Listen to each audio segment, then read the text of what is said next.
Hello students, I am your biology educator Ishpreet Singh and आज हम पढ़ने वाले हैं walls of anther. So let's start. So NCERT के कॉम्प्लेक्स डायग्राम से अलग मैंने खुद एक डायग्राम बनाया है, सो उसे समझते हैं। तो देखो, वॉल्स ऑफ एंथर में एंथर की मेनली 4 वॉल्स होती हैं। सबसे बाहर वाली वॉल को हम कहते हैं एपिडर्मिस, उससे अंदर वाली वॉल को हम कहते हैं एंडोथीशियम, और एंडोथीशियम और एपिडर्मिस अमाउंट में एक ही होती है। देखो, रेड वाली एपिडर्मिस है मैंने एक ही बनाई है, एंडोथीशियम ग्रीन वाली है वो भी मैंने एक बनाई है, बट मिडल लेयर जो कि मैंने पर्पल से डिनोट की है वो मैंने 3 बनाई है, बिकॉज मिडल लेयर्स अमाउंट में 2 to 3 हो सकती है। और जो इनर मोस्ट लेयर है जो हमारे माइक्रोस्पोरेंजियम को सराउंड करती है उसे हम कहते हैं टेपिटम।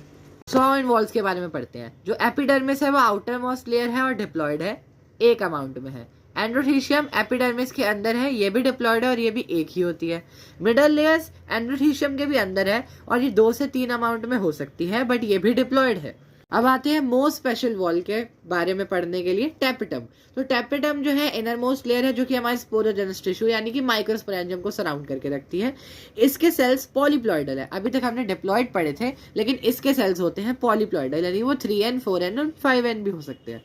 ऑल्सो इसके सेल्स मल्टी न्यूक्लिएटेड भी होते हैं, यानी कि हर सेल में हमें पता है एक सिंगल न्यूक्लियस होता है, बट टेपिटम के जो सेल्स हैं उसमें एक से ज़्यादा न्यूक्लियस यानी बायन्यूक्लियस कंडीशन कॉमन है।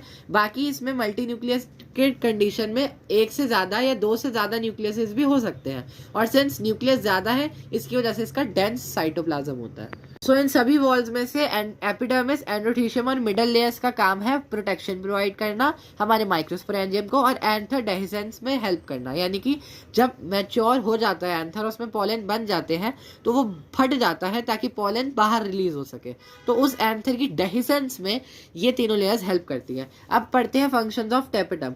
तो टेपिटम के 2 फंक्शंस हमें पता होनी चाहिए। पहली चीज़ तो ये कि फंक्शन जो टेपिटम है ये नरिशमेंट प्रोवाइड करती है हमारे जो पॉलन ग्रेन्स माइक्रोस्पोरेंजियम में बनेंगे उनको, और जो माइक्रोस्पोर्स जो बनते हैं माइक्रोस्पोरोजेनेसिस में वो आपस में चिपके हुए होते हैं, तो उनको सेपरेट करने के लिए कैलोज एंजाइम आता है इस कैलोज ग्लू को तोड़ने के लिए। तो वो कैलेज एंजाइम भी टेपिटम ही रिलीज करता है। तो आउट ऑफ एनसीईआरटी फंक्शन जो नीट के लिए बहुत इंपॉर्टेंट है वो भी देख लेते हैं।